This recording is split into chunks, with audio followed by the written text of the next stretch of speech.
அனைவருக்கும் வணக்கம். சிலபஸில் பார்த்தீங்கன்னா இந்தியன் நேஷ்னல் காங்கிரஸ் இருக்கு இல்லையா? ஸோ அதை பேஸ் பண்ணி தான் கொஸ்டின் வந்திருக்கு, ரைட்? இப்போ கொஸ்டின் பார்த்தீங்கன்னா என்ன கேட்டிருக்காங்க? The Indian National Congress was not merely a party but an integral part of the Indian national movement analyse. அதாவது என்ன சொல்லியிருக்காங்கன்னா, இந்திய தேசிய காங்கிரஸ் வெறும் கட்சி மட்டுமல்ல, இந்திய சுதந்திர போராட்டத்தின் ஒரு ஒரு அங்கம். திறனாய்வு செய், ரைட்? இந்த கொஸ்டினை நாம் எப்படி புரிஞ்சுக்கணும் அப்படின்னு பார்த்தீங்கன்னா, முதல்ல கொஸ்டின் வந்து என்ன பண்ண கொஸ்டின் பார்த்தீங்கன்னா, ஒரு கொஸ்டின் இல்லை 2 கொஸ்டினாக இருக்குது. நம்ம ஏற்கனவே சொல்லியிருக்கோம், கொஸ்டின் நம்ம நல்லா படிக்கணும். என்ன கொடுத்துருக்காங்க அப்படின்னு பார்த்தீங்கன்னா, முதல்ல 2ஆக பிரித்து பாருங்கள். கொஸ்டின் வந்து 2 கொஸ்டினாக இருக்குது. அடுத்தது பார்த்தீங்கன்னா, என்னென்னா இந்தியன் நேஷ்னல் காங்கிரஸ் என்பது ஒரு கட்சி மட்டுமல்ல, ஓகே அப்படின்னு சொல்லிட்டு அவங்க சொல்லிட்டாங்க தெளிவாக, சரிங்களா? இது வந்து இந்திய போராட்டத்தின் சுதந்திர போராட்டத்தின் ஒரு பகுதி, அங்கம். ஆமாம் அப்படின்றது வந்து அடுத்து 2ஆவதாக வருது. அதாவது integral part of Indian national movement. INC வந்து ஒரு பார்ட்டி மட்டும் இல்லை, அது வந்து ஒரு integral part of freedom struggle அப்படின்னு சொல்லிட்டு நம்ம புரிஞ்சுக்கணும், ரைட்? இதை வந்து அவங்க சொல்லிட்டாங்க நம்மளுக்கிட்ட. அடுத்தது இது என்ன பண்ண சொல்கிறாங்கன்னா, அனலைஸ் பண்ண சொல்கிறாங்க, திறனாய்வு செய்ய சொல்கிறாங்க. அப்போது இவங்க சொன்னதை பேஸ் பண்ணி நம்ம ஆன்சர் அமையணும். நம்ம ஏற்கனவே சொல்லியிருக்கோம், ஒரு கொஸ்டினை 2 கொஸ்டின் வந்து ஒரு கொஸ்டினில் வந்ததுன்னா நம்ம என்ன சொல்லியிருக்கோம், அதை நம்ம சரி பாதி இம்பார்ட்டன்ஸ் கொடுக்கணும். விச் மீன்ஸ் இப்போ பாருங்கள், இப்போ வந்து 15 மார்க் கொஸ்டின் இது. அப்போது 2.5 பேஜஸ் மொத்தத்தில் சரியாக 1.25 பக்கம், ரைட்? ஐஎன்சி பற்றியும் அதனுடைய எப்படி வந்து உருவாச்சு, அதனுடைய இயர்லி டிமாண்ட்ஸ் என்ன அப்படின்றத பற்றியும் நம்ம ஆன்சர் இருக்கணும்.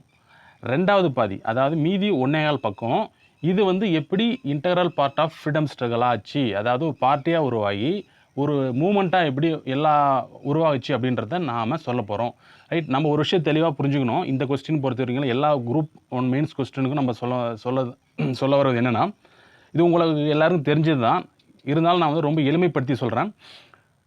குரூப் 1 ப்ரிலிம்ஸ் பொறுத்த வரைக்கும் நம்ம ஒரு ஆன்சர் தான் நம்ம வந்து சூஸ் பண்ண முடியும். ஒரு ஆன்சர் தான் கரெக்டாக இருக்கும். ஆனால் மெயின்ஸில் அப்படி கிடையாது, ரைட்? நம்ம ஆன்சர் எப்படி கொடுத்தாலும் சரியாக நம்மளோட ஆன்சர் வந்து சரியான முறையில் அமையும். அதுக்கு ஒரு உதாரணம் தான் இந்த கொஸ்டின். ஏன்னா இந்த கொஸ்டினில் வந்து உங்களோட க்ரியேட்டிவ்னஸை தூண்டக்கூடிய அளவுக்கான கண்டென்ட்டை நீங்கள் இன்க்ளூட் பண்ண முடியும். அதுக்கு ஒரு உதாரணம் தான் இது. இதுதான் சரியான விடை, இது இந்த பாயிண்ட்ஸ் இருந்தால் சரின்னு சொல்ல நான் வரல. ஒரு பார்ட்டில், செகண்ட் பார்ட்டில் சொல்கிறேன். ஸோ அதனால் அதை புரிஞ்சுக்கணும். நம்ம அதை கேள்வி பார்ப்போம். இங்கே பாருங்கள் என்ன கொடுத்துருக்காங்க கொஸ்டினில். நம்ம ஏற்கனவே சொன்ன மாதிரி இந்தியன் நேஷ்னல் காங்கிரஸ் பற்றி நம்ம அதோட ஃபவுண்டேஷன் பற்றி நம்ம 1.5 பக்கத்துக்கு சொல்லணும். பட் நம்ம தேர்வர் என்ன சொல்லியிருக்காரு அப்படின்னு முதல்ல பார்த்துருவோம். ஹெட்டிங் கொடுத்துட்டாரு. என்ன கொடுத்தாருன்னு பார்த்தீங்கன்னா, காங்கிரஸ் அப்படின்னு கொடுத்துருக்காங்க. காங்கிரஸ், ரைட்? கொடுத்துட்டு இந்தியன் நேஷ்னல் காங்கிரஸ் 1885, ரைட்?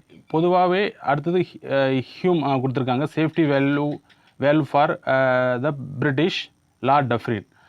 அதாவது இது வந்து கீ வேர்ட்ஸாக இருக்குது, ஒரு சென்டென்ஸாக ஃபார்ம் ஆகலை, ரைட்? ஸோ கொஸ்டின் நம்ம வந்து ஆன்சர் பண்ணும்போது மேக்ஸிமம் வந்து இது வந்து தனித்தனியாக இருக்குது. இது எல்லாமே இது சேர்த்து இது எப்படி முடிக்கணும், கம்ப்ளீட் ஆகலை.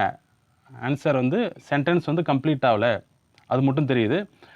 ஒன்று இது மாதிரி கீவேர்ட்ஸ் கொடுக்கும்போது, ஹெட்டிங்கில் கொடுக்கும்போது the following are the following futures அது மாதிரி வேறு கொடுத்துட்டு அப்படி நம்ம கொடுத்தா லிஸ்ட் அவுட் பண்ணால் சரி. இது லிஸ்ட் அவுட் பண்ணிருக்காரே தவிர ஒரு கம்ப்ளீட்டாக ஆகலை சென்டென்ஸ். நம்ம கொஞ்சம் ஜாக்கிரதையாக இது மாதிரி விஷயங்களை கவனித்து நம்ம ஆன்சர் பண்ணணும். இது பாயிண்ட் நம்பர் 1. அடுத்தது என்ன பார்த்தீங்கன்னா,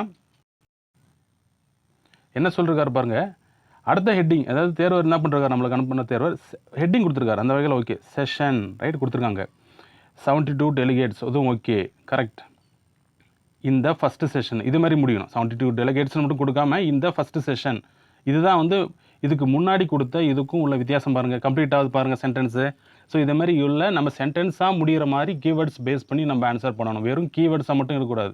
அதாவது காங்கிரஸ் என்ற ஹெட்டிங் கீழே வரது எல்லாமே கீவேர்ட்ஸாக இருக்குது. செஷனில் வரக்கூட ஃபஸ்ட்டு லைன் வந்து கம்ப்ளீட் ஆகுது பாருங்கள். 72 டெலிகேட்ஸ் இந்த ஃபஸ்ட்டு செஷன் அப்படின்னு கொடுத்துட்டாங்க. அடுத்தது பார்த்தீங்கன்னா சோஷியல் அண்ட் பொலிட்டிக்கல் மூமெண்ட் அப்படின்னு கொடுத்துட்டாரு. காந்தி, நெஹ்ரு, போஸ், தாகூர்னு இருக்குது. இது வந்து சிலபஸில் கொடுத்த கண்டென்ட் அந்த இது அப்படியே இருக்குது. இது என்ன சொல்ல வராருன்னே தெரியல. அதாவது நம்ம என்ன கன்வே ஆகுதுன்னே புரிஞ்சிக்க முடியல நம்ம வந்து ஆன்சர் பார்க்கும்பொழுது. அடுத்தது ஹெட்டிங் கொடுத்துருக்காரு பாருங்கள், கான்ட்ரிபியூஷன் ஆஃப் காங்கிரஸ் சொல்லிட்டு வந்துட்டாங்க. காங்கிரஸோட கான்ட்ரிபியூஷன். இங்கே பாருங்கள், யார் வந்து இதை வந்து ஃபவுண்டர் அப்படின்னு பார்த்தீங்கன்னா ஹியூம், ஓகே, அவர் கொடுத்துருக்காங்க. யார் ஃபஸ்ட்டு செஷனோட பிரசிடெண்ட் அது கொடுக்கல. பிரசிடெண்ட் அந்த செஷன் வந்து எங்கே நடந்தது அப்படின்னு அதையும் வந்து சொல்லலை. ஸோ இது ரெண்டு ரொம்ப பேசிக்கான விஷயங்கள். நம்ம தேர்வில் எழுதும்போது நம்ம எப்படிலாம் இந்த தேர்வருக்கு வந்து சம்மந்தப்பட்ட விஷயங்கள் தெரியாமலாம் இல்லை, இது எல்லாருக்கும் தெரிஞ்சிருக்கும், இந்த தேர்வருக்கும் தெரிஞ்சிருக்கும். ஆனால் வந்து அங்கே போய் மிஸ் ஆகுது, அவசரத்தில் வந்து மிஸ் ஆகுது விஷயங்கள்லாம். கொஞ்சம் நம்ம வந்து ரொம்ப ரொம்ப பேசிக்கான விஷயங்கள்லாம் எப்படி மிஸ் பண்ணுறோன்றதுக்கு ஒரு உதாரணம் இது, ரைட்? இப்போ அடுத்தது பாருங்கள், கான்ட்ரிபியூஷன் ஆஃப் காங்கிரஸ் சொல்லிட்டு அடுத்த ஹெட்டிங் கொடுத்துருக்காரு. அந்த ஹெட்டிங் கொடுத்த வரைக்கும் ஓகே, 3 ஹெட்டிங் கொடுத்துருக்காரு. காங்கிரஸ், அடுத்தது செஷன், அடுத்து கான்ட்ரிபியூஷன் ஆஃப் காங்கிரஸ் கொடுத்துட்டு இன்க்ரீஸ் வைஸ்ராய் கவுன்சில்னு இருக்குது. அடுத்தது இந்தியன் ரெப்ரசன்டேஷன் இருக்குது. கவுன்சில் ஆக்ட் 1869 68 தெரியல, சரியாக தெரியல. பட் இது வந்து அப்படி ஒரு ஆக்டே அந்த இயரில் வரல. ஏன்னா பிரிட்டிஷ் ஐஎன்சி ஃபார்ம் பண்ணது 1885. ஸோ அதுக்கு பிறகு தான் ஒரு ஆக்ட் கொண்டு வந்திருக்கணும் அவங்க. ஸோ அப்படின்னு பார்த்தீங்கன்னா 1892 ஒரு ஆக்ட் கொண்டு வந்திருப்பாங்க, ரைட்? ஸோ அந்த ஆக்ட் தான் சொல்ல வராரு, பட் தவறுதலாக போயிட்டுது. இதே மாதிரி விஷயங்கள்லாம் எரர் ஃபேக்ட் வரக்கூடாது நம்மளுக்கு, ரைட்? அடுத்தது civil service in India. But அது என்ன, சிவில் சர்வீஸ் இந்தியாவில் நடத்தப்படணும் அப்படின்னு சொன்ன டிமாண்ட் இது. பட் அது சிவில் சர்வீஸ் இந்தியான்னு மட்டும் இருக்குது. எவாலுவேட்டர் வந்து புரிஞ்சுப்பார் இதுமாரி விஷயங்கள் நம்ம எழுதும்போது. பட் நம்ம வந்து கொஞ்சம் அழுத்தம் திருத்தமாக ஒரு ஆன்சரை சொல்லணும், அதாவது சிம்பிளிஃபைடாக சொல்லணும். அதாவது இது வந்து டிமாண்ட் வச்சாங்க, சிவில் சர்வீஸ் எக்ஸாம் வந்து இந்தியாவில் கண்டக்ட் பண்ண சொல்லி அப்படின்னு நம்ம ஆன்சரில் வரணும். அடுத்தது பார்த்திங்கன்னா இன்க்ரீஸ் சோஷியல் ஈக்குவாலிட்டின்னு நினைக்கிறேன் அது. ஓகே, இது வந்து அதனோட கான்ட்ரிபியூஷனாக இருந்து சொல்லியிருக்காங்க, ரைட்? அடுத்தது இம்ப்ரூவ் இந்து முஸ்லீம் unity, right? Okay, right. Okay, இது ரைட்டு தான். இது வந்து ஒரு, ஏன்னா இதுக்கு நம்ம ஒரு ரெஃபரன்ஸ் கூட சொல்லலாம். என்னென்னா 3rd செஷன் வந்து மெட்ராஸில் நடக்கும்பொழுது அதனோட பிரசிடெண்ட் வந்து ஒரு முஸ்லீம் அப்படின்னு சொல்லிட்டு அவர் பேர் மென்ஷன் பண்ணி நமக்கு சொல்லலாம். ஓகே, அது ஒன்று. அடுத்தது பார்த்தீங்கன்னா இன்க்ரீஸ் விமன் ரெப்ரசன்டேஷன், ரைட்? இது மாதிரி விஷயங்கள்லாம் ஒரு ரெஃபரன்ஸோடு சொல்லணும். ஒரு பர்சனை குறிப்பிட்டு இதனால் வந்து உமன் ரெப்ரசன்டேஷன் இருந்ததுன்னு சொன்னால் பெட்டராக இருக்கும், ரைட்? அடுத்தது என்கரேஜ் எல்லாருக்கும் வந்து வாக்குரிமை. இது வந்து இயர்லி டிமாண்டா அப்படின்னு பார்த்தீங்கன்னா லேட்டாக தான் கொடுத்தாங்க. சரி, ஓகே.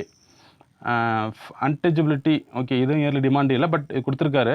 பட் அவங்களோட காங்கிரஸோட விளைவுகளாக வந்தது இதெல்லாம். அடுத்தது நம்ம தேர்வு கொடுத்தது பார்த்தீங்கன்னா increase the social awareness and reform against the following issues நினைக்கிறது. ஸோ இது திரும்பி ரிப்பீட் ஆகுது பாருங்கள். Women status, untouchability, fundamental rights, mid டே மீல்ஸ். இது வந்து லேட்டாக அதனோட கான்ட்ரிபியூஷன் ஆச்சு. இது வந்து ஃப்ரீடம் நேஷனல் மூவ்மெண்ட்டுக்கு வந்து அதனோட கான்ட்ரிபியூஷன் இல்லை, சோஷியல் இஷ்யூஸ் கொண்டு வந்திருக்காங்க இதை.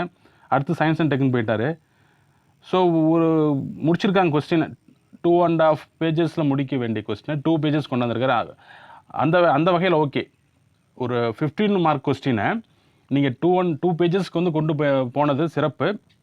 பட் நம்ம கொடுத்த கண்டென்ட் வந்து எவ்வளோ வந்து வேலிடாக இருக்குது, எவ்வளோ வந்து அந்த கொஸ்டினுக்கு ரிலேட்டடாக இருக்குது, ரிலவன்ஸாக இருக்குது, அது சம்மந்தப்பட்டதாக இருக்குது அப்படின்ற பார்க்கும்போது ஒரு 50%, அதாவது 2 பேஜஸில் பாதி பக்கம் சரிங்களா, மீதி கொஞ்சம் வந்து அன்ரிலேட்டட் இதாக இருக்குது, சம்மந்தம் இல்லாமல் இருக்கிற மாதிரி போகுது. ஓகே, இப்போது நாம் தேர்வர் கொடுத்த விடையை பார்த்துட்டோம். அடுத்தது சர்வீஸ் வாங்கின கேண்டிடேட் அவங்க இந்த கொஸ்டினுக்கு எப்படி ஆன்சர் பண்ணிருக்காங்க அப்படின்றத பார்ப்போம், ரைட்? இப்போ பார்த்தீங்கன்னா இது சர்வீஸ் வாங்கின கேண்டிடேட் அவர் எதுனா ஆன்சர், ஓகேங்களா? ஸோ பார்த்தீங்கன்னா அவர் கொஸ்டினுக்கு ஃபஸ்ட்டு என்ன கொடுத்துருக்காருன்னு பாருங்கள், இன்ட்ரோடக்ஷன் கொடுத்துருக்காருங்க பாருங்கள். இன்ட்ரோடக்ஷன்லேயே பாருங்கள், தேர்வர் நம்ம டாப்பர் தெளிவாக சொல்லியிருக்காரு. ஒரு ஹெட்டிங் கொடுத்துட்டாரு, இன்ட்ரடக்ஷன் இருக்குது. Indian National Congress was founded, year கொடுத்துட்டாரு. யார் ஃபவுண்ட் பண்ணால் அது கொடுத்துட்டாரு. லார்ட் டஃப்ரினோட அந்த சேஃப்டி வேல்வ், ஸோ தியரி அந்த இது அதையும் கொண்டாந்துட்டாங்க. அடுத்தது முதல்ல அவர் தேர்வர் டாப்பர் என்ன சொல்ல வர்றாருன்னா ஐஎன்சி ஆஸ் ஏ பார்ட்டி, அதாவது பார்ட்டின்னு சொல்லிட்டு ஒரு ஹெட்டிங் கொடுத்துருக்காரு. இதோட அப்ஜெக்டிவ் என்னன்னு சொல்லிட்டு கொடுத்துருங்க. இது ஃபஸ்ட் ஹெட்டிங் கொடுத்துட்டு அவங்க கீழே அந்த எங்கே எதிராக இருப்பாருங்க அதை முடிச்சுட்டு லைனாக வருது பாருங்கள். பார்க்குறதுக்கே வந்து ஒரு அட்ராக்ஷனாக இருக்குது ஒரு ஆன்சர். இது ஒரு காரணம், சரிங்களா? என்ன கொடுத்துருக்காருன்னு பார்த்தீங்கன்னா நம்ம தேர்வர் கொடுத்த அதே கண்டென்ட் தான் கொடுக்குறாருங்க. அந்த எல்லாமே அதுதான். இன்க்ரீஸ் இந்த இந்தியன் கவுன்சிலில் மெம்பர்ஸோட கவுண்டிங் வந்து இன்க்ரீஸ் பண்ணணும், நாமினேட் பண்ணுற அந்த மெம்பர்ஸோட இதை வந்து இன்க்ரீஸ் பண்ணணும், அந்த கிட்டத்தட்ட அதுதான் வருது, ரைட்? ஸோ அடுத்தது பார்த்திங்கன்னா அடுத்த ஹெட்டிங் அவர் கொடுத்த ஹெட்டிங் ஐஎன்சிஎஸ் பார்ட்டியில் represents of all regional parties, right? So பார்த்திங்கன்னா இதில் ரொம்ப ஒரு குறிப்பிட்டு சொல்ல வேண்டிய விஷயம் ஒன்று இருக்குது. என்னென்னா இது ஃபஸ்ட்டு என்ன ஹெட்டிங் கொடுத்தாங்களோ அதே ரீப்ரொடியூஸ் பண்ணுறாரு பாருங்கள், ரைட்? ஸோ அப்போ வந்து என்னென்ன கண்டென்ட் வந்து நம்ம ஒரு ஆன்சரில் இன்க்ரீஸ் ஆகுது. ஃபஸ்ட்டு நம்ம வந்து இன்க்ரீஸ் ஆகுது. அடுத்தது பார்த்திங்கன்னா East India Association of Dadabhai Naoroji. அதாவது ஒரு கீ பாயிண்ட்ஸு எப்படி சென்டென்ஸாக மாறுதுன்றதுக்கு இது ஒரு உதாரணம். இப்போ எப்படின்னா ஈஸ்ட் இந்தியா அசோசியேஷன் அடுத்து தாதாபாய் நவ்ரோஜி அப்படின்னு கொடுக்காம, அதாவது தாதாபாய் நவ்ரோஜியோட இந்த அமைப்பு அப்படின்னு சொல்லிட்டு முழுமை பெற்றிருக்கு பாருங்கள். முழுமை ஒரு கம்ப்ளீட்டாக இருக்கல சென்டென்ஸ். ரொம்ப சிம்பிளாக ஒரு வார்த்தை போட்டதால் ஆஃப்னு போட்டதால் இதுதான் வந்து கீ பாயிண்ட்ஸை நம்ம கீ வேர்ட்ஸ் இருக்கும் இல்லையா, ஸோ அதை வந்து சென்டென்ஸாக மாறுவது அப்படின்றதுக்கு ஒரு உதாரணம் இது பெஸ்ட்டு. இது ரொம்ப சிம்பிளாக மாறுது. ஒரு வார்த்தை போட்டால் மாறிடும், அவ்வளோதான். சரிங்களா? நம்ம ஆன்சர் நம்ம எழுதுகிற ஆன்சரு இந்த பேஸில் இருந்தால் போதும். எல்லாமே கம்ப்ளீட் ஆன மாதிரி இருக்குது இந்த ஆன்சருக்கு பார்க்கும்போது நம்மளுக்கு. சரிங்களா? அடுத்தது அதே தான் வந்திருக்கு. இந்தியன் அசோசியேஷன் அப்புறம் யாருன்னு பார்த்தீங்கன்னா சுரேந்திரநாத் பானர்ஜியோட அசோசியேஷன் தான் இந்தியன் அசோசியேஷன். இது எல்லாரும் தெரிஞ்சுது. நம்ம இதுக்கு முன்னாடி பொதுவாக என்ன பண்ணுவோம், நம்ம கீவேர்ட்ஸாக போடுவோம் ஆன்சரில் வரும்போது. இந்தியன் அசோசியேஷன் ஒரு ஐஃபோன் போட்டு சுரேந்திரநாத் பானர்ஜி அப்படின்றது பதிலாக Indian Association of Surender Banerjee அப்படின்னாவே ஒரு சென்டென்ஸ் கம்ப்ளீட்டான ஃபீல் வருது இதில். சரிங்களா? சரி, அடுத்தது என்னென்னு பார்த்தீங்கன்னா இதுக்கு முன்னாடி நம்ம பார்த்த கண்டென்ட் வரைக்கும் பார்த்தீங்கன்னா அது ஒரு பேஜில் கொடுத்துட்டாங்க. இது ஒரு பேஜ் முடிஞ்சு அடுத்த பேஜில் இந்த கண்டென்ட் வருது பாருங்கள். என்ன கொடுத்துருக்காரு பாருங்கள் ஹெட்டிங். அதில் பொலிட்டிக்கல் ரெப்ரசன்டேஷன் அப்படின்னு சொல்லி ஹெட்டிங் கொடுத்துட்டு எதிர்க்கிறாரு கீழே. இது ஓகே. அடுத்தது பார்த்தீங்கன்னா அவர் வந்து ஒரு ஹெட்டிங் கொடுக்குறாரு. சப் ஹெட்டிங்லாம் heading INC integral part of Indian national movement. நம்ம ஏற்கனவே சொல்லியிருந்தோம் இல்லையா, கிட்டத்தட்ட 1.25 பேஜ் வரைக்கும் கொண்டாந்துட்டார். எது ஃபஸ்ட்டு பார்ட். ஏன்னா கொஸ்டின் 2 பார்ட்டாக இருக்குது. ஐ மீன் நம்ம புரிஞ்சதுக்கான 2 கொஸ்டின் ஒரு கொஸ்டினாக வந்துருக்குன்னு சொல்கிறேன். ஒரு கொஸ்டின் 2ஆக பிரித்து 1.25 பேஜஸ், அதாவது 50% ஃபஸ்ட்டு பார்ட் வந்து முடிச்சிட்டாரு. ஆஸ் ஏ பார்ட்டின்னு முடிச்சிட்டாரு, நிரூபிச்சிட்டாரு. ரைட்? நம்ம அது முழுமையாக இருக்கா இல்லைன்றது வேறு விஷயம். கரெக்டாக 50% பேஜஸுக்கு அந்த அந்த ஸ்பேஸில் வந்து கொண்டாந்து முடிச்சிட்டார். மீதி 50% பேஜ் அந்த ஸ்பேஸில் என்ன கொடுத்துருக்காருன்னு பாருங்கள். INC integral part of Indian national movement. அதில் ஃபஸ்ட்டு சப்ஹெட்டிங் பார்த்தீங்கன்னா நேஷ்னல் கான்சியஸ்னஸ் பாருங்களா கொடுத்து அது என்னன்னு சொல்லிட்டு மென்ஷன் பண்ணிருக்கிறாரு. ரைட்? அடுத்தது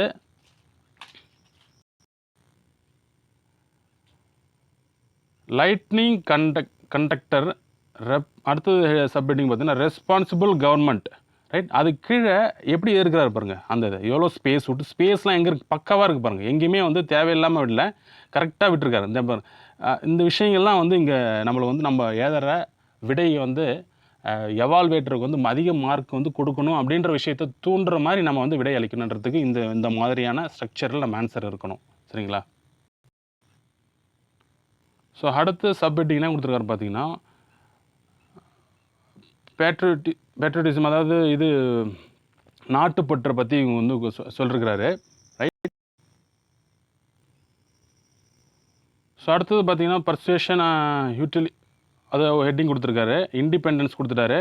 ஸோ இதில் மொத்தம் பார்த்திங்கன்னா ஒரு 6 சப்ஹெட்டிங் வந்து கொடுத்துட்டு கொஸ்டினை முடிச்சிருக்கிறாரு. ஸோ நாம் ஏற்கனவே சொல்லியிருக்கோம், எது வந்து நம்ம எழுதுகிற விடையை வந்து சிறந்த விடையாக மாறுவதற்கான எல்லா தகுதி நம்மளால் அமைச்சிக்க முடியும். இதுதான் சிறந்த விடை அப்படின்னு நான் முடியும்னு சொல்லியிருப்பேன். ஸோ அந்த வகையில் ஸோ இப்போ நம்மளுக்கு நல்லா தெரியுது டாப்பர் அவர் எதனா ஆன்சர் நம்ம பார்த்துருப்போம். ரைட்? இங்கே என்ன குறிப்பிட்டு நம்ம வந்து புரிஞ்சிக்க வேண்டியது இந்த விடையிலேருந்து பார்த்தீங்கன்னா டாப்பர் அவர் வந்து ஆன்சர் பண்ணியிருந்த கண்டென்ட் வந்து பார்த்திங்கன்னா ரொம்ப ஆவரேஜான கண்டென்ட் தான் கொடுத்துருக்குறாரு. சில இடங்களில் கண்டென்ட் இல்லாமல் வச்சு மேனேஜ் பண்ணிருக்காரு. இன்னொரு விஷயம் 2.5 பேஜஸ்க்கு வந்து ஆன்சர் கொண்டு போயிருக்காரு. ஃபஸ்ட்டு பாயிண்ட் அவர் எல்லா இது வரைக்கும் நம்ம டாப்பர் பார்த்தது வரைக்கும் எல்லா ஆன்சரையும் 2.5 பேஜஸ் கொண்டு போயிருக்காரு. 10 மார்க்னால் அது மாதிரி ஃபுல்லாக முடிச்சிருக்காரு. கடைசி லைன் வரைக்கும் கொண்டு போயிருக்காரு. எவ்வளோ கண்டென்ட் இல்லைனாலும் மேனேஜ் பண்ணிருக்காரு. முக்கியமான விஷயம் வந்து நிறையா வந்து கண்டென்ட் மிஸ் ஆகுது, ரிலவெண்ட்டான கண்டென்ட் கொடுக்கல, நல்லா தெரியுது பார்க்கும்போது. அப்படி இருந்தும் கடைசி வரைக்கும் கொண்டு போயிருக்காரு. அடுத்தது பார்த்திங்கன்னா ஸ்ட்ரக்சரைசேஷன் பாருங்கள். ஒரு ஹெட்டிங்கு, அதுக்கு கீழே ஸ்பேஸு, எங்கேயுமே வந்து கேப் இல்லை, எக்ஸ்ட்ராலாம் விடலை. எங்கே கேப் விட்டுருக்காருன்னு பார்த்தீங்கன்னா பாருங்கள், லெஃப்ட் சைடில் பாருங்கள், இந்த இடம் கேப் ஆகுது பாருங்கள். எல்லா இடத்துலையும் கேப் ஆகுது பார்த்தீங்களா?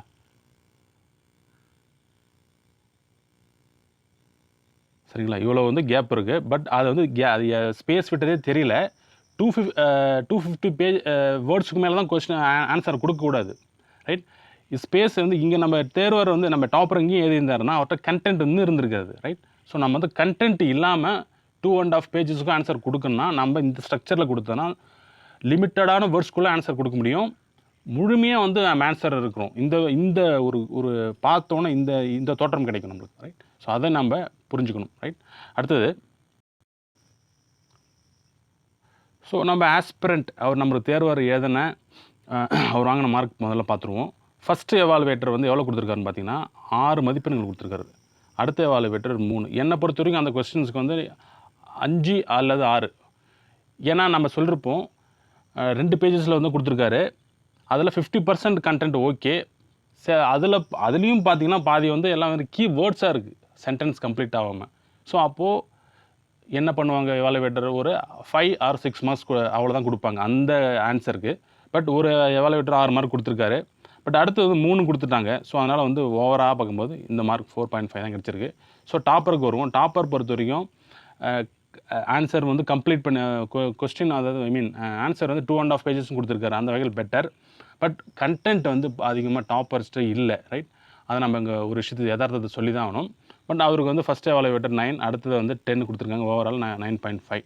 ஸோ இப்போது நம்ம டிஎன்பிஎஸ்சி ட்ராக் வந்து இந்த கொஸ்டினுக்கான கண்டென்ட், அதாவது கீவேர்ட்ஸ் வந்து எப்படி இருக்கணும், எதை பேஸ் பண்ணி கொடுத்துருந்தா பெட்டர், அதிகபட்ச மார்க்குகள், அதாவது 13 ஆர் 14, 13 அல்லது 14 மார்க்கு அதுக்கு குறையாமல் உங்களுக்கு கிடைக்கும் அப்படின்றதுக்காக நான் நம்ம திரும்பி சொல்கிறோம். அதை பேஸ் பண்ணி நம்ம இது பண்ணுறோம். ஃபஸ்ட்டு நம்ம வந்து பொதுவாக நம்ம கொடுக்குற அந்த கீவேர்ட்ஸு எல்லாம் பார்த்திங்கன்னா ஸ்கூல் புக்கை பேஸ் பண்ணி தான் இருக்கும், ரைட்? அந்த வகையில் பார்க்கும்போது 10th ஸ்டாண்டர்ட் சோஷியல் சயின்ஸ் புக்கில் இருக்கிற கண்டென்ட் தான் நம்ம வந்து இங்கே கொடுத்துருக்குறோம். வேறு எதுவுமே நம்ம புதுசாக ஆட் பண்ணல. ஸோ இங்கே பார்த்தீங்கன்னா உங்களுக்கு தெரிஞ்சிருக்கு யார் வந்து ஃபவுண்டர், அதாவது ஐஎன்சி வந்து யார் ஃபார்ம் பண்ணானா கொடுத்துருக்கோம். ஹியூம் கொடுத்துருக்கோம். ஃபஸ்ட்டு பிரசிடெண்ட், அதாவது இது வந்து 2 பேருமே மிஸ் அவுட் பண்ணது. தேர்வரும் மிஸ் பண்ணிட்டாரு, டாப்பரும் மிஸ் பண்ணிட்டாங்க. ஃபஸ்ட்டு பிரசிடெண்ட் யாருன்னு சொல்லிட்டு அந்த விஷயங்களை WC பானர்ஜி, ரைட்? அடுத்தது பார்த்தீங்கன்னா எப்போ வந்து எந்த இயர் எந்த டேட், இதெல்லாம் ஸ்கூல் புக்கில் தெளிவாக இருந்தது. நம்ம இயர் போட்டால் போதும், மந்த் அண்ட் டேட் போட்டால் இன்னும் பெட்டர், நல்லது, ரைட்? ஸோ அதுக்காக கொடுத்துருக்கேன். ஸோ பாம்பேயில் நடந்தது. ஸோ அந்த விஷயங்கள்லாம் வந்து நம்ம தெளிவாக ஸ்கூல் புக்கெல்லாம் கொடுத்து தான் நான் வந்து சொல்கிறேங்க. அடுத்தது அவங்களோட ஸோ முக்கியமான ஒரு விஷயம் நடந்தது இது மூலமாக என்னென்னா நேஷ்னல் யூனிட்டி வந்தது, ரைட்? ஸோ இந்த இது உருவானோட குறிக்கோள் பார்த்திங்கன்னா national unity for the first all India association கூட சொல்லலாம் நம்ம இதை, ரைட்? ஸோ அடுத்தது இவங்க வந்து எடுத்தோடனே பார்த்து பிரிட்டிஷ்க்கு வந்து ஆதரவாக செயல்பட்டதோடு மட்டும் இல்லாமல் ரொம்ப நிறைய விஷயங்கள் வந்து சப்போர்ட்டாக இருந்தாங்க, ஆதரவு தான் அது. அடுத்தது பார்த்திங்கன்னா இவங்களோட குறிக்கோள்கள் எப்படி இருந்து பிரிட்டிஷ்கிட்ட அப்படின்னு பார்க்கும்போது பெட்டிஷன் கொடுப்பாங்க, பிரிட்டிஷ்கிட்ட வந்து முறையிடுவாங்க, அவங்ககிட்ட முறையிட்டு தங்களோட தேவையை வந்து பூர்த்தி பண்ணிப்பாங்க. தங்களோட தேவைகள்னால் இந்திய மக்களோட தேவைகள் சரிங்களா? ஸோ அடுத்தது இவங்களோட கீ டிமாண்ட்ஸ், முக்கியமான குறிக்கோள்கள்னு சொல்லிட்டு கொடுத்துருக்காங்க இதே புக்கில். ஸோ கொஞ்சம் பார்த்துங்க. ரொம்ப இதில் வந்து ரொம்ப 3 வந்து ரொம்ப முக்கியம். ஸோ வந்து என்னென்னா அந்த இன்க்ரீஸ் த, இது ரொம்ப முக்கியம். பார்த்திங்கன்னா அந்த கவுன்சில் இருக்குது பார்த்திங்கன்னா, அதில் வந்து நான் அந்த மெம்பர்ஸோட இது இருக்குது பார்த்திங்களா?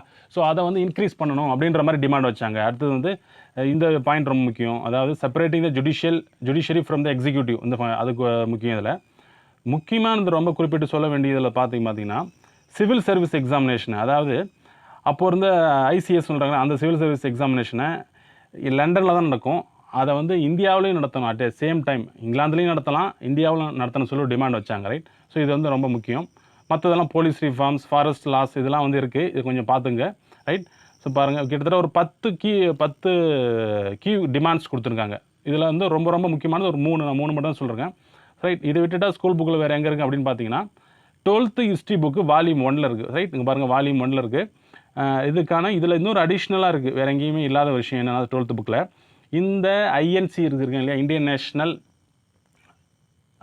காங்கிரஸ், இது வந்து உருவாகிறதுக்கு சில காரணிகள் இருந்திருக்கு, சில சூழ்நிலைகள் வந்து இருந்தது அப்படின்னு சொல்லியிருப்போம். நம்ம அந்த புக்கில் இருக்குது. என்னென்னு பார்த்தீங்கன்னா இந்தியன் டெக்ஸ்டைல் இண்டஸ்ட்ரி, ரைட்? அப்போ வந்து 1875 ஒரு பிரச்சனை ஆச்சு. அது என்ன, பிரிட்டிஷ் கொண்டாந்த சில ரீஃபார்ம்ஸால். ஸோ அதனால் அங்கே இருக்கிற முதலாளிகள், தொழிலாளர்கள் மத்தியிலும் ஒரு அதிருப்தி இருந்தது. அது வந்து பிரிட்டிஷ் கவர்மெண்ட்டுக்கு எதிராக திரும்பிடக்கூடாது அப்படின்ற ஒரு காரணம் ஒன்று. அதே போல் 1877 ரொம்ப ஒரு டிமாண்ட் வச்சாங்க. படித்த மக்கள்கிட்ட, படித்த இளைஞர்கள்ட்ட ஒரு கோரிக்கை இருந்தது. அது என்னென்னா கவர்மெண்ட்டோட வேலைவாய்ப்புகள்லாம் வந்து இந்திய மயமாக்கணும், இந்தியர்கள் வந்து அதிகமாக பங்கேற்கிற மாதிரி முறையை கொண்டாடணும் கவர்மெண்ட்டோட சர்வீஸில் அப்படின்னு சொல்கிற மாதிரி ஒரு டிமாண்ட் இருந்தது, ரைட்? அதே போல் வெர்னாக்குலர் ப்ரெஸ் ஆக்ட், இது எல்லோரும் தெரிஞ்சிருக்கும். அடுத்தது இல்பர்ட் பில், இந்த ரெண்டுமே வந்து முக்கியமான இஷ்யூ, 4 இஷ்யூமே ரைட். ஸோ இதெல்லாம் ஒரு காரணியாக இருந்தது. இந்த மாதிரி பிரச்சனைகளை வந்து இருக்குது. அப்போது வந்து இதெல்லாம் இந்த மாதிரி பிரச்சனைகள்லாம் கவர்மெண்ட்டுக்கு எதிராக திரும்பிடக்கூடாதுன்றதுக்காகவே உருவாக்கப்பட்ட ஒரு அமைப்பு அப்படின்னு சொல்கிற மாதிரி வந்து இதற்கு விஷயம் இருக்கும். இதனோட டிமாண்ட்ஸ் கொடுத்துருக்காங்க பாருங்க இங்கே. ஸோ இதில் பார்த்துக்கலாம். கான்ஸ்டியூஷனல், எக்கனாமிக், அட்மினிஸ்ட்ரேட்டிவ், ஜுடிஷியல் ஏற்கனவே சொல்லிட்டேன் அதை. ஸோ அதை கொடுத்துருக்காங்க. நம்ம ஏற்கனவே சொல்லியிருக்கோம், ஸ்கூல் புக்ஸில் இருக்கிற கண்டென்ட் போதுமானு கேட்டால் இது டிகிரி ஸ்டாண்டர்ட் எக்ஸாம். திரும்பி சொல்கிறேன், நம்ம டிகிரி ஸ்டாண்டர்டில் இருக்கிற ஒரு புக்கை எல்லா சப்ஜெக்ட்டுக்கும் ஃபாலோ பண்ணி ஆகணும். நான் அந்த வகையில் நாம் ஃபாலோ பண்ண ஒரு புக்கு பார்த்தீங்கன்னா ப்ரொஃபஸர் வெங்கடேசன் அவர் இருக்காருங்க இல்லையா. ஸோ அவர் ஏதனா ஒரு புத்தகத்தை நம்ம ஃபாலோ பண்ணிருக்கோம். அதை ஃபாலோ பண்ணி அதுலேருந்து அந்த கண்டென்ட் நம்ம எடுத்திருக்கோம். இப்போ பார்த்தீங்கன்னா நம்ம வேறு எந்த புக்கும் ஃபாலோ பண்ண தேவையில்லை. இவர் ஏதனா அந்த ஒரு புக்கு ப்ளஸ் தமிழ்நாடு ஓரியன்டாக அவர் ஏன்னா இன்னொரு புக் இருக்குது. ஸோ அதை 2 மட்டும் ஃபாலோ பண்ணால் போதும். So history of Indian freedom struggle இந்த புக்கை மட்டும் ஃபாலோ பண்ணால் போதும் ரைட். ஸோ இதில் வந்து தெளிவாக கொடுத்துருக்காங்க பாருங்கள். அதாவது ஐஎன்சி பற்றி கொடுக்கும்போது, ஸோ இதில் என்ன கொடுக்குன்னா, ஐஎன்சின்ற பேர் வந்து அதுக்கு முன்னாடி இந்தியன் நேஷனல் யூனியன் இருந்தது.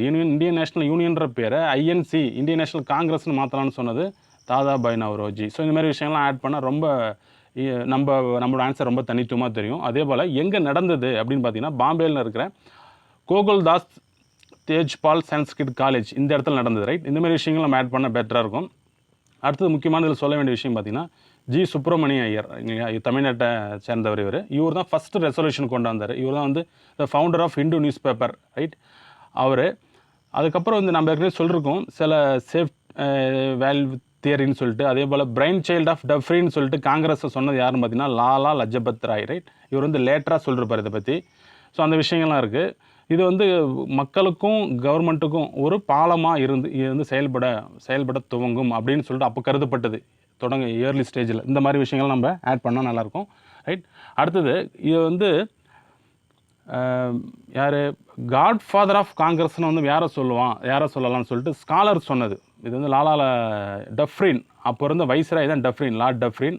ஸோ அவர் வந்து godfather of Congress right அப்படின்னு வந்து சொல்லியிருந்தாங்க. ஸோ அடுத்தது பார்த்தீங்கன்னா சேஃப்டி வேல்வ் தியரின்னு இருக்கு இல்லையா. ஸோ அப்படின்னா என்னன்னு பார்த்தீங்கன்னா ஒன்றும் இல்லாது, மக்கள் வந்து பிரிட்டிஷ் கவர்மெண்ட்டுக்கு எகென்ஸ்டாக செயல்படாமல் இருக்கிறதுக்காக இருக்கணும் அப்படின்னு சொல்லிட்டு ஒரு சொன்ன கான்செப்ட் தான் அது, வேறு ஒன்றும் இல்லை ரைட்.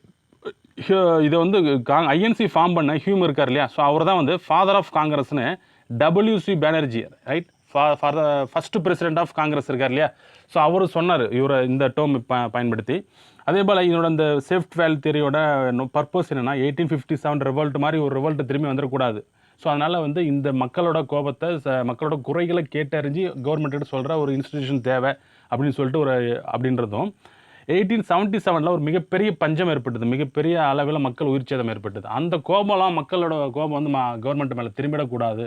ஸோ அதுக்காகவும் உருவாக்கப்பட்ட அமைப்பு ஐஎன்சி அப்படின்னு சொன்னாங்க அப்படின்னு சொல்லிட்டு முடிக்கணும்.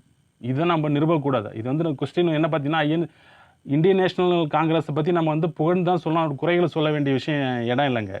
அப்படின்னு சொல்லப்பட்டது அப்படின்னு சொல்லிட்டு நீங்கள் முடிக்கணும் நம்ம ஆன்சர் பண்ணும்போது ரைட்.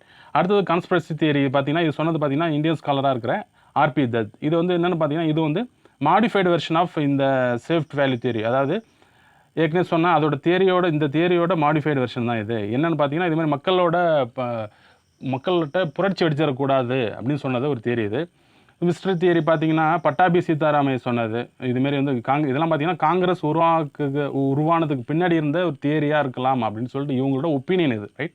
ஸோ அடுத்தது இவங்களோட முக்கியமான சாதனைகள் பார்த்தீங்கன்னா, இந்தியன் கவுன்சில்ஸ் ஆக்டில் அந்த உறுப்பினர்களோட எண்ணிக்கையை வந்து இன்க்ரீஸ் பண்ணி கொடுத்தது ரைட். அது ஒரு விஷயம். இது அடுத்தது சிவில் சர்வீஸ் எக்ஸாமினேஷனை இந்தியாவிலையும் சரி இங்கிலாந்துலேயும் ஒரே டைமில் நடத்தணும் அப்படின்னு சொல்லியிருந்தாங்க இவங்க. அதுக்கு என்ன அர்த்தம்னா இந்தியாவில் நடத்தணும், அதுதான் அர்த்தம் அதுக்கு. ஸோ அந்த மாதிரி விஷயங்கள்லாம் வந்து அவங்களோட கோரிக்கை வந்து நிறைவேற்றப்பட்டது ரைட். ஸோ அடுத்தது இதற்கு நம்ம என்ன பார்த்துருக்கோன்னா, இந்த கொஸ்டினோட முதல் பார்ட்டை மட்டும் தான் பார்த்துருக்கோம். ஐஎன்சி வந்து ஒரு கட்சி மட்டுமல்ல அதனால் அதோட ஃபார்மேஷன், அதோட ஏர்லி ஸ்டேஜஸ் மட்டும் பார்த்துருக்கோம். அது வந்து இன்டெக்ரல் பார்ட் ஆஃப் நேஷனல் மூவ்மெண்ட்டை பற்றி நம்ம சொல்லவே இல்லை. நம்ம ஸ்கூல் புக்லேயும் சொல்லலை. ஸ்கூல் புக்கில் நம்ம குறிப்பிடலை. நம்ம TNPSC ட்ராக் கொடுக்குற இந்த ஆன்சர் கீழே ஏன் சொல்லலைன்னா, 2வது பார்ட்டை நம்ம வந்து ஏற்கனவே பல்வேறு கேள்விகளுக்கு சொல்லிட்டோம். 2வது பார்ட்டு எப்படி இருக்கணும், அது எப்படி நிறுவனம் அப்படின்னு பார்த்தீங்கன்னா 1885 இந்த ஐஎன்சி வந்து உருவானது எல்லாருக்கும் தெரியும். ஸோ அதிலேருந்து 1905 வரைக்கும் அதனோட செயல்பாடு எப்படி இருந்தது நம்ம வந்து இது கிட்டத்தட்ட சொல்லிட்டோம் நம்ம கொடுத்த கீழே. ஆனால் 1905லேருந்து 1916 வரைக்கும் ரைட் என்ன நடந்ததுன்னு பார்த்தீங்கன்னா சுதேசி மூவ்மெண்ட் உருவாகிச்சு. அது வந்து அதுவும் பார்த்தீங்கன்னா இன்டெக்ரல் பார்ட் ஆஃப் ஒரு காங்கிரஸ் தான் சொல்லலாம். அதையும் ரைட் ஹோம் ரூல் லீக் உருவாகிச்சு, அதுவும் ஒரு integral part of Congress. Swarajist party உருவாச்சு, சுயராஜ்ய கட்சி, அதுவும் இன்டெக்ரல் பார்ட் ஆஃப் காங்கிரஸ். அது லேட்டாக வந்தது 1920 ரேஞ்சில். ஏன்னு சொல்கிறேன்னா இந்த பீரியடில் நடந்த விஷயங்கள் எல்லாமே இன்டெக்ரல் பார்ட் ஆஃப் ஐஎன்சி தான். சரிங்களா, நம்ம அது மறந்துடக்கூடாது. மாட்ரேட்டு எக்ஸ்ட்ரீமிஸ்ட், அதாவது தீவிரவாதிகள் மிதவாதிகள் உருவானாங்க இல்லையா. சூரத் 1907 சூரத் பிளவில், சூரத் ஸ்பிரிட்டில் காங்கிரஸில் செஷன் நடந்தது இல்லையா. ஸோ அதை எல்லாமே குறிப்பிடலாம். எல்லாமே வந்து இப்போ உருவானாலும் ரெண்டு பிரிவுமே வந்து காங்கிரஸோட பிரிவு தான். காந்தி வந்தார், அவர் வந்து 1917 1947 வரைக்கும் அவர் கொண்டாந்த எல்லா மூமெண்ட்ஸும் இன்டெக்ரல் பார்ட் ஆஃப் காங்கிரஸ் தான். சரிங்களா. ஸோ இப்படி தான் போட்டு நம்ம ஆன்சர் முடிக்கணும். இதை போட்டு அதனால் ரெண்டாவது என்ன சொல்லலை, நீங்களே ரெஃபர் பண்ணிக்கலாம் எளிமையாக அப்படின்றதுக்காக விட்டுட்டேன். ரைட், இப்போ நாம் இந்த வீடியோவோட இறுதி பகுதிக்கு வந்துட்டோம். இதில் ஒரு விஷயம் நம்ம சொல்ல போகிறோம். என்னென்னா இது வரைக்கும் நம்ம ஹிஸ்ட்ரி கொஸ்டின்ஸ் எல்லாம் பார்த்துட்டோம். ரைட், தேர்வர் கொடுத்த அண்ட் டாப்பர் கொடுத்த அவங்க வந்து ஆன்சர் பண்ண எல்லா ஹிஸ்ட்ரி கொஸ்டின்ஸ் நம்ம பார்த்துட்டோம். அடுத்து நம்ம என்ன பார்க்க போகிறோம்னா சோஷியல் இஷ்யூஸ் பார்க்க போகிறோம். நம்ம வந்து டிஎன்பிசி கொடுத்த அதே ஆர்டரில் தான் நம்ம வந்து ஆன்சர்லாம் பார்த்துன்னு வரோம். ஆன்சர் வந்து ஒவ்வொரு ஆன்சரும் பார்த்துட்டு ஒரு ஆன்சர் நம்ம கொடுக்குறோன்னா அதுலேருந்து நம்ம வந்து ஒரு பாயிண்ட்டாக நம்ம வந்து இந்த காணொலியை பார்க்குற நீங்கள் உங்களுக்கு உணரும் ஒரு விஷயமாவது நீங்கள் புதுசாக நீங்கள் கற்றுக்குன்னு இருப்பீங்கன்னு நான் நம்புகிறேன். அதனால தான் நான் வந்து ஒவ்வொரு கொஸ்டினுக்கு வந்து நான் கொடுத்துனே இருக்கிறேன். இதை வந்து எப்படி வந்து இம்ப்ரூவ் பண்ணணும், ஒவ்வொரு கொஸ்டினும் நம்ம என்னென்ன கற்றுக்குறோம் அப்படின்றத நீங்கள் உணர்ந்துக்கணும்னு நான் சொல்லிக்கிறேன். ரைட், சரிங்களா. ஏன்னா ஏன் ஒரே சப்ஜெக்ட்டுக்கு நீங்கள் கொடுத்துன்னு பல பேர் கேட்குறீங்க, ஹிஸ்ட்ரி மட்டும் ஏன் கொடுக்குறீங்க அப்படின்னு கேட்குறீங்க. அப்படின்னு இல்லை. ஹிஸ்ட்ரியில் பார்த்தீங்கன்னா நாம் இது வரைக்கும் கொடுத்த கொஸ்டினுக்கும் ஒவ்வொரு கொஸ்டினுக்கும் அடுத்த கொஸ்டினுக்கும் வேறு புரிதல் நம்மளுக்கு வந்து கிடைச்சிருக்கும். ரைட், நீங்கள் ஒரு முறை திரும்பி பார்த்தா அவங்க யோசிச்சு பார்த்தா தெரியும். நம்ம வந்து ஏன்னா அது ஒவ்வொரு கொஸ்டினுக்கான தன்மையும் வேறையாக இருக்குது. ரைட், ஸோ இப்போ நம்ம ஹிஸ்ட்ரியோட முடிச்சிட்டோம். அடுத்து நம்ம பார்க்க போகிறது சோஷியல் இஷ்யூஸ். சோஷியல் இஷ்யூ முடிஞ்ச பிறகு என்னென்ன ஒரு லைன் பை எல்லாத்தையும் நம்ம வந்து பார்க்க போகிறோம். அது எவ்வளோ விரைவாக ஒவ்வொரு வீடியோ அந்த காணொலியை வந்து கொடுக்க முடியும் அவ்வளோ விரைவாக கொடுக்குறோம். ரைட், சரி நண்பர்கள், நம்ம வீடியோட இறுதி பகுதி வந்துட்டோம். இந்த சேனலுக்கு நீங்கள் புதியவராக இருந்தால் மறக்காமல் நம்ம சேனலை சப்ஸ்கிரைப் பண்ணுங்கள். இதை பற்றி உங்களுக்கு இந்த காணொலி பற்றி உங்களுக்கு மாற்று கருத்துக்களோ உட்பட எந்த கருத்துக்கள் இருந்தாலும் கமெண்ட் செக்ஷனில் தெரிவிங்க. இது தவிர வேறு ஏதாவது உங்களுக்கு குறைஸ் இருந்ததுன்னா tnpsctrack@gmail.com என்ற மின்னஞ்சலுக்கு உங்களோட கருத்தை வந்து தெரிவிங்க. ரைட், அனைவருக்கும் அனைத்து தகவலும் சென்றடையட்டும். நன்றி, வணக்கம்.